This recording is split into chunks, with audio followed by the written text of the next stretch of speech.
Olá pessoal, tudo bem?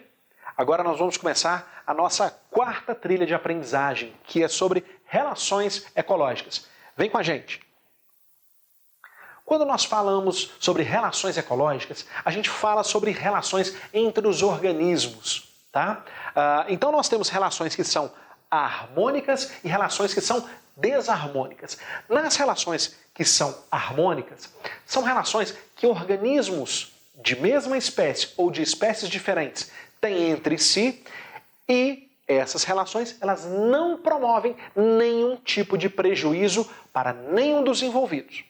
Enquanto as relações desarmônicas, exatamente o contrário. É necessário que numa relação desarmônica, pelo menos um dos organismos envolvidos nessa relação, ele tenha algum tipo de perda. Tá? Por isso que é chamado de relações desarmônicas. Então lembrem, relações harmônicas, não há nenhuma perda nessas relações, enquanto nas relações desarmônicas, necessariamente, algum organismo tem que sofrer algum tipo de perda. Ok? Então, vamos lá. Quando a gente fala primeiro das relações harmônicas intraespecíficas, quando nós falamos relações intraespecíficas, relações entre indivíduos da mesma espécie. Então, intraespecífica dentro da mesma espécie. Então, nós podemos dizer que na colônia, quando os organismos eles formam essa colônia, nós podemos observar que esses organismos eles têm um maior valor adaptativo. Imagina que o organismo pequenininho ele tem um valor adaptativo muito baixo. Quando eles formam esse superorganismo, o valor adaptativo é muito superior. Ainda nas relações harmônicas intraespecíficas, nós temos sociedade. Sociedade vai se diferir de colônia em que aqui eu não tenho organismos necessariamente tão pequenos, tá? Nós temos organismos que são menores, porém são organismos que são individuais. Eu posso dar o exemplo aqui de insetos sociais, por exemplo, as formigas, as abelhas. São organismos que eles criam uma organização social e essa organização social ela aumenta o valor adaptativo de todos os indivíduos como um todo. Tá? Então você imagina que uma formiga só, ela tem um valor adaptativo muito baixo. Tá? Então imagina que eu tenho um determinado local, eu tenho um animal grande que ele vai querer invadir aquele determinado local onde tem uma formiga. Se tiver uma ou duas formigas, ele mata essas duas formigas e ele invade aquele local. Mas imagina se eu tiver um local que eu tiver 100 formigas. 1000 formigas, 100.000 formigas. Algumas podem morrer quando o animal vai tentar invadir aquele local, mas as outras vão conseguir expulsar aquele animal. Ou seja, o valor adaptativo, no geral, de todo mundo aumenta. Tá? Então isso é bastante importante. Lembrando que o que difere a colônia e a sociedade é que na colônia os organismos são ligados, tá? Formando uma coisa só. Tá? São ligados anatomicamente, enquanto na sociedade os organismos não são ligados anatomicamente. Tá? São organismos individuais, porém o coletivo ele é mais importante do que o individual. Agora, falando das relações harmônicas interespecíficas, onde eu tenho organismos de espécies diferentes. Interespecíficas, espécies diferentes. Primeiro, sobre o mutualismo. Tá? O mutualismo é quando eu tenho espécies diferentes que vão trabalhar juntas ou vão viver juntas numa relação bastante íntima e nessa relação todos os organismos vão ganhar com essa relação. Tá? Alguns dos exemplos que eu dou para vocês aqui são dos líquens e eu tenho aqui o caso da triconinfa, que é um protozoário que vive no intestino de cupins. Então, quando os cupins eles se alimentam de madeira, na madeira ela tem uma substância chamada de lignina. Tá? E essa lignina, os cupins eles não conseguem digerir essa lignina. A triconinfa ela consegue quebrar e digerir essa lignina que o cupim se alimentou e ambos ficam alimentados. Então é uma relação que é boa para ambos. Tá? É muito importante.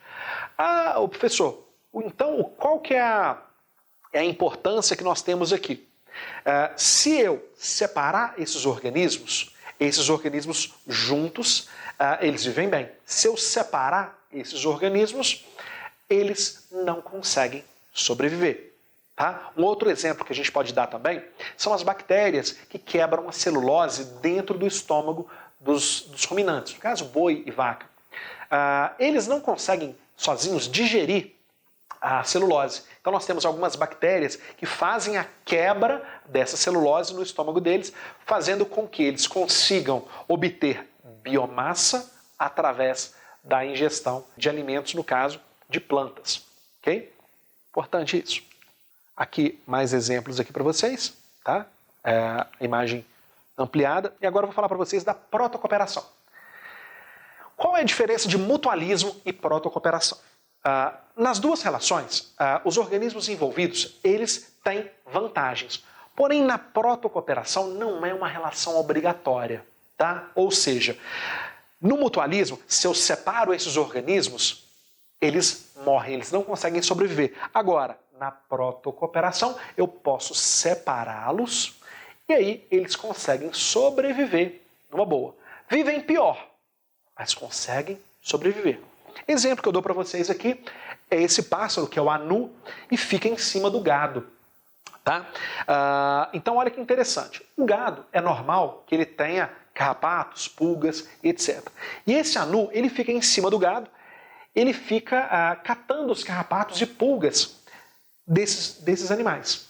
Então, pensa comigo. Esse animal, para o anu, ele é uma fonte de alimento, ou seja, ele está dando alimento, né, indiretamente para o anu, e o anu ele vai tirando esses parasitas que poderiam causar algum mal para esse bovino aqui. Ok? Um outro exemplo que a gente tem que é muito interessante, que é o caso do pássaro palito e os jacarés. Os jacarés, eles têm uma boca muito grande e eles têm as patas dianteiras muito pequenas. Então, quando eles comem alguma coisa, e se alguma coisa ficou agarrada entre os dentes, eles não conseguem retirar, porque as patas são muito pequenas. O que eles fazem? Eles abrem a sua boca e nós temos esse pássaro palito que ele entra na boca do jacaré e vai comendo os restos que ficam entre os dentes do jacaré. Ou seja, uma relação muito boa para ambos. O jacaré ele fica com os dentes limpos e o pássaro palito ele fica alimentado. É uma relação boa para todo mundo. Lembrando, qual é a diferença entre mutualismo e protocooperação? Que a protocooperação não é obrigatória. Se eu separo esses organismos, eles sobrevivem. Sobrevivem, vivem pior, mas eles sobrevivem. Diferente do mutualismo. Então agora, vamos falar ainda nas relações harmônicas interespecíficas de espécies diferentes. Nós temos o inquilinismo, que ele pode também ser chamado de epifitismo. Epifitismo. O inquilinismo é uma relação em que eu tenho um organismo que ele vive sobre o outro organismo, sem causar nenhum mal para aquele organismo.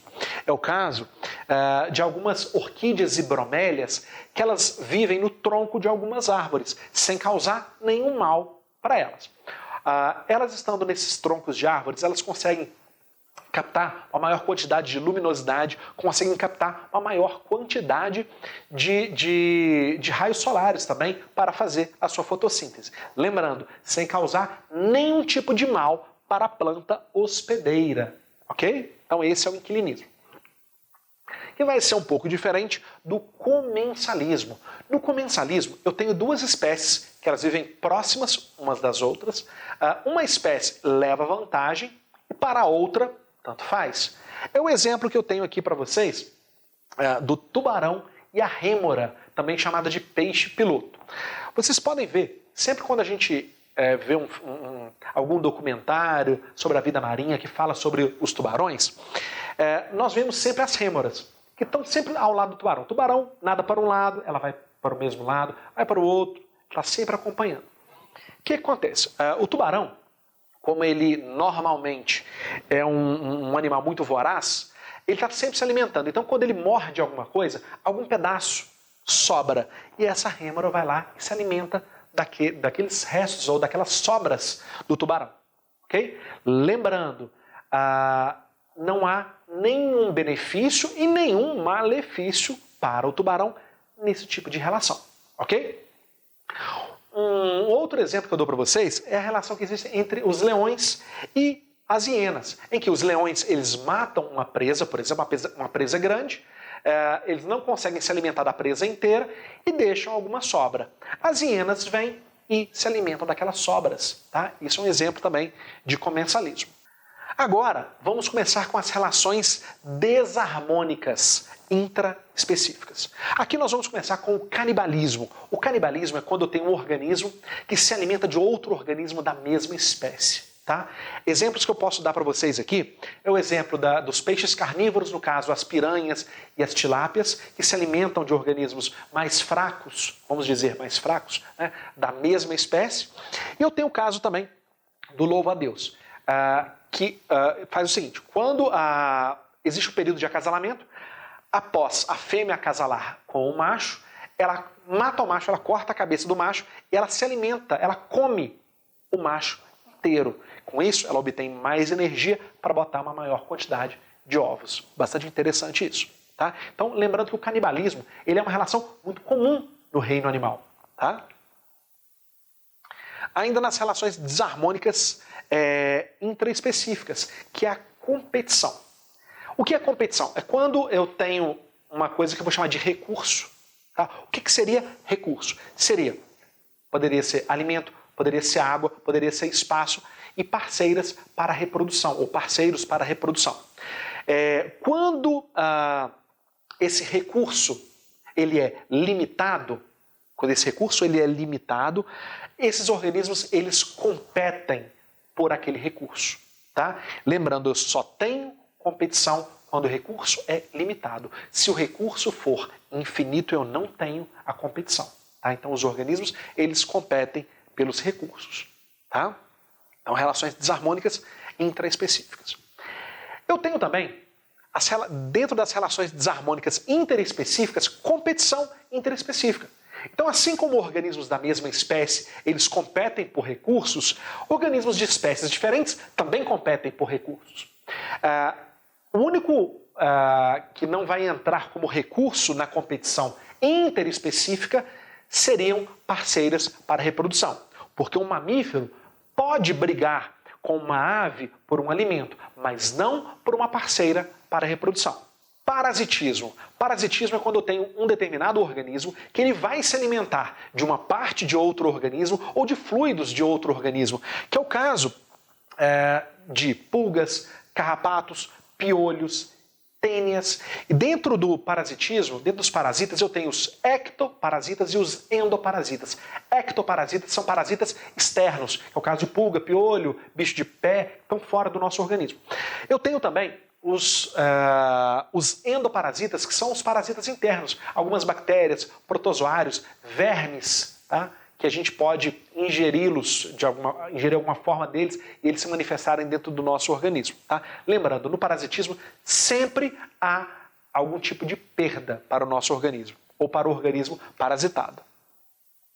Nós temos também predatismo, onde eu tenho predador e a presa. Eu tenho um organismo que ele vai se alimentar e um organismo que vai morrer para servir de alimento para aquele organismo. Tá? Então isso é o predatismo, predador, presa. E aí nós vamos ter aqui o amensalismo ou antibiose. Esse amensalismo é uma relação muito interessante em que um organismo ele produz naturalmente uma substância e essa substância ela inibe o crescimento ou mata uma outra espécie ou outras espécies. Tá?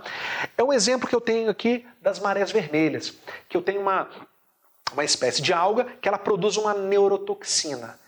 Quando eu tenho uma baixa quantidade de alga na praia, por exemplo, essa neurotoxina está em pequena quantidade. Agora, quando eu tenho um boom populacional, quando eu tenho um aumento da população muito grande, essa toxina ela se armazena na água e ela vai matar geral, vai matar peixe, vai matar molusco, vai matar um monte de organismos. Tá? Além disso, nós temos um exemplo que na nossa região a gente encontra bastante, é o eucalipto. O eucalipto ele é uma planta que, onde ele é plantado, ele produz uma substância que ela inibe o crescimento de outras plantas. Tanto é que vocês podem reparar que onde tem eucalipto, raramente existem outras plantas perto, porque eles produzem determinadas substâncias naturalmente que matam outras espécies. Ok? Então agora chegamos ao final de mais uma trilha. Ok? As referências das imagens são essas aqui. Tá? Lembrando, sou o professor Devlin Coelho e a gente vai estar nas próximas trilhas. Aguardo vocês.